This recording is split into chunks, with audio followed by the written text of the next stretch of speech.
सर्वांना दत्तात्रय बेदरे यांचा नमस्कार.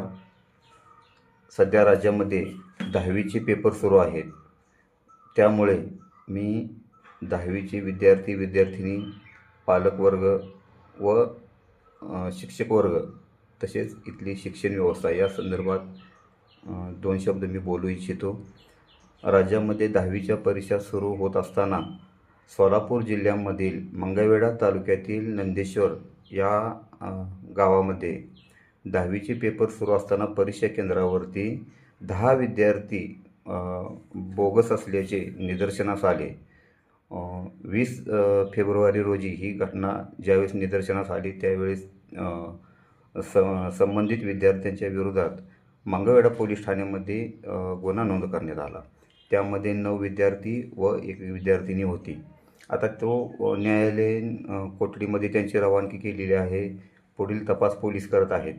परंतु खरा प्रश्न जो उपस्थित होतो आहे तो प्रश्न असा आहे की या विद्यार्थ्यांना तिथं ज्यांनी पोच केलं किंवा डुप्लिकेट विद्यार्थी बसवून खरे विद्यार्थी बाजूला ठेवून जी ही न्यायव्यवस्था इथली शिक्षण पद्धती हाकली जात आहे त्यावरती खरं तर प्रश्न उपस्थित होतो आहे.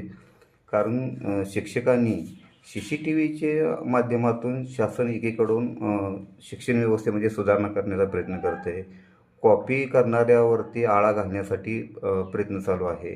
अशा वेळी त्या ठिकाणी खरे विद्यार्थी बाजूला ठेवून डुप्लिकेट विद्यार्थ्यांना परीक्षा द्यायला भाग पाडून आपल्या शाळेचा रिझल्ट कसा जास्तीत जास्त लागल याकडे जर ह्या शिक्षण व्यवस्था इथल्या शैक्षणिक शाळा जर भर देत असतील तर आपल्या विद्यार्थ्यांचं काय, आपल्या मुलांचं काय? खरं तर हा प्रश्न पालकांनी आपल्या विद्यार्थ्यांना विचारणं गरजेचे आहे. वर्षभर आपण त्यांना शाळेमध्ये पाठवतो. वर्षभर जर अभ्यास केलेला असताना देखील जर कॉपी करायची वेळ येत असेल तर खरोखर हे शिक्षक वर्ग आपल्या मुलांना, आपल्या पाल्यांना त्या शाळेमध्ये शिक्षण देतात का? हा खरा प्रश्न उपस्थित होतो.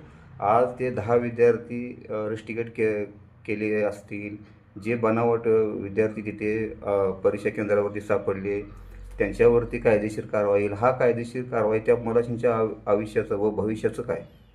खरं तर या विद्यार्थ्यांना रिस्टिकेट करण्यापेक्षा संबंधित ज्या शाळेचे विद्यार्थी आहेत किंवा जो पेपर आहे त्या पेपरचं जे सर आहेत त्यांना देखील तेवढं जबाबदार धरून त्यांच्यावरती देखील कारवाई केली पाहिजे. कारण त्या विद्यार्थ्याला कॉपी करायची वेळ का येते? वर्षभर जर तुम्ही त्यांना शिक्षण दिलं असेल तर तो विद्यार्थी पास होण्यायोग्य जर आपण शिक्षण त्यांना देत नसाल तर मग ह्या विद्यार्थ्यांचं भवितव्याशी काय? आज CCTV एवढे मोठे सगळं परीक्षा केंद्रावरती शासनानं उपलब्ध करून दिले असताना देखील आपण त्यामध्ये पळवाटा काढता, बनावट विद्यार्थी तिथे दाखल करून शासनाची फसवणूक करता. नक्की ह्या शिक्षण व्यवस्थेचं करायचं काय? जिल्हा परिषदचं शाळा असू द्या, माध्यमिक शाळा असू द्या, उच्च माध्यमिक शाळा असू द्या, शिक्षणाचा बाजार हा कुठं थांबणार आहे? 10वीला 80, 90, 100% जर तुम्ही मार्क पाडले म्हणून आमच्या विद्यार्थ्यांना सर्टिफिकेट देता, ते विद्यार्थी 11-12वीला 30-40% सुद्धा मार्क पडत नाहीत.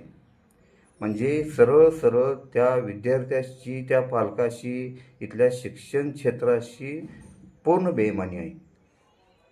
कारण त्या विद्यार्थ्याला खऱ्या विद्यार्थ्यावरती खरोखरच ह्याच्यावरती अन्याय होतोय. जर 10वीला जर 80, 90, 100% मार्क जर तुम्ही त्या विद्यार्थ्याला देत असाल असे बनावट विद्यार्थी दाखवून किंवा कॉप्या करून, मग खरे विद्यार्थी जे शाळेमध्ये आपले शक्तीपणाला लावतात, दिवस रात्र अभ्यास करतात, त्या विद्यार्थ्यांचं काय? मग आजच्या घडीला जर हे बनावट विद्यार्थी दाखवून जर तुम्ही आमची 10वीची परीक्षा पास करण्याकरता ही व्यवस्था तुम्ही राबवत असाल तर याचा अर्थ ह्याच्या अगोदर पण हे प्रकार सरास झालेले आहेत. मग ह्या विद्यार्थ्यामधून पुढे शिक्षण घेऊन इंजिनियर, डॉक्टर, पदवीधर झालेले हे अधिकारी कोण आहेत? हे अधिकारी वर्ग ज्यांची शिक्षणामध्ये अप्रगती आहे ते लोक जर इंजिनियर झाले असले समजा तर मग ह्या देशातील पूल, रस्ते उत्कृष्ट होणार का? जर हे लोक डॉक्टर झाले असले तर आपणाला आरोग्यामध्ये व्यवस्थित सुविधा भेटणार का? खरा प्रश्न हा आहे की हे लोक जर स्वतःच्या शिक्षण संस्था वाचवण्यासाठी विद्यार्थ्यांच्या भवितव्याशी खेळणार असतील तर पालक वर्गांना माझी नम्रतेची विनंती आहे, आपण प्रत्येक शाळेमध्ये जावा. आपला विद्यार्थी ज्या शाळेत आहे त्या शाळेमध्ये आपल्या विद्यार्थ्याची प्रगती तपासा. त्यांना काय कमी आहे, वर्षभर जर विद्यार्थी अभ्यास करत असेल तर त्या वर्षभरामध्ये आपला विद्यार्थी पास होण्याचं पात्र ठरत नसेल तर खरं दोष कोणाचा आहे हे बघितलं पाहिजे. शाळेमध्ये येणं, राजकारण करणं. आता कित्येक शिक्षक आहेत की त्या शिक्षकांनी आपली ऊर्जा खर्च करून विद्यार्थी घडवतात, त्यांना IPS अधिकाऱ्यापर्यंत पोचवण्याचं काम करतात, उद्योग व्यवसायामध्ये चांगलं नाव कमवण्यापर्यंत कित्येक शिक्षक आहेत. पण आताची शिक्षण पद्धती जर अशा पद्धतीची असेल तर यातून घडलेले शिक्षक, काही शिक्षक तर आम्हाला आता सरळ ढाब्यावरती संध्याकाळी दिसतात. दारू पिणं, खाणं पिणं, मौज मजा करणं, राजकारण करणं, विद्यार्थ्याकडे लक्ष द्यायचं नाही. शाळेवरती नुसत्या हजेऱ्या मांडायच्या, घरात बसून पगारी घ्यायच्या, शिपायांनीच त्या संस्था चालकाची कामं करायची. आता हे कुठं तर थांबलं पाहिजे. आपल्या मुलांच्या भवितव्यासाठी पालक वर्गाने पुढं आलं पाहिजे. सरकार तर काय करणार आहे? सरकारने जर आज CCTVची यंत्रणा राबवली तर ह्या लोकांनी तिथं बनावट विद्यार्थी दाखल केले. याचा अर्थ आपल्या मुलाच्या भवितव्याशी खेळलं जात आहे. एक लक्षात घ्या, आपली परिस्थिती सुधारायची असेल, आपल्या परिस्थितीमध्ये बदल करायचा असेल तर आपलेच मुलं कुठंतरी अधिकारी, कुठंतरी सर्व्हिसला लागली, कुठंतरी उद्योगधंद्याच्या माध्यमातून 2 पैसे कमवून आपले विद्यार्थी आपलं आयुष्य बदलू शकतील. हे लोक बदलणार नाहीत. म्हणून इथली शिक्षण व्यवस्था आहे ती शिक्षण व्यवस्था योग्य पद्धतीनं आपल्या मुलांना कशी शिक्षण देईल याच्याकडे पालक वर्गाने लक्ष दिलं पाहिजे. आता झालेला प्रकार हा निंदनीय आहे. त्या बनावट विद्यार्थी कर्नाटक, सांगली, कोल्हापूर या भागातून आणले गेले आहेत. तर अशा वेळी जागरूक होऊन पालकांनी आपल्या पाल्याकडे लक्ष देऊन आपल्या मुलांना चांगल्या पद्धतीचं शिक्षण देणं गरजेचं आहे.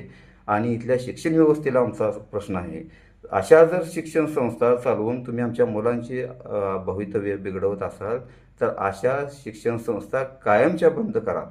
आणि शिक्षण क्षेत्रामध्ये चांगले ज्या संस्था काम करतात, जे शिक्षक नामवंत शिक्षक आहेत, चांगले ज्ञानदान करतात, अशा शिक्षकांना समोर आणून त्यांचा आदर्श इतर शिक्षण क्षेत्रामध्ये दाखवून द्या. हे असले बनावट विद्यार्थी जर अशा ठिकाणी परीक्षा केंद्रावरती दाखवून आपल्या मुलांच्या आयुष्याची व भविष्याची खेळत असतील तर पालक वर्गाने जागरूक होणं गरजेचं आहे. याच्याकरताच मी आपणा सर्वांना विनंती करतो की पालकांनो सावध व्हा. शिक्षण संस्था कोणाचे महत्त्वाचं नाही, त्यामध्ये दिलं जाणारं शिक्षण हे महत्त्वाचं आहे. म्हणून यापुढे आपल्या मुलांच्या प्रगतीसाठी, आपल्या भवितव्यासाठी मुलांच्या आपण शिक्षण क्षेत्रामध्ये स्वतः लक्ष घालून, त्या शाळेमध्ये स्वतः लक्ष घालून आपल्या विद्यार्थ्याचं आयुष्य व भविष्य घडवावं, एवढीच मी आपणाला या व्हिडिओच्या माध्यमातून विनंती करतो.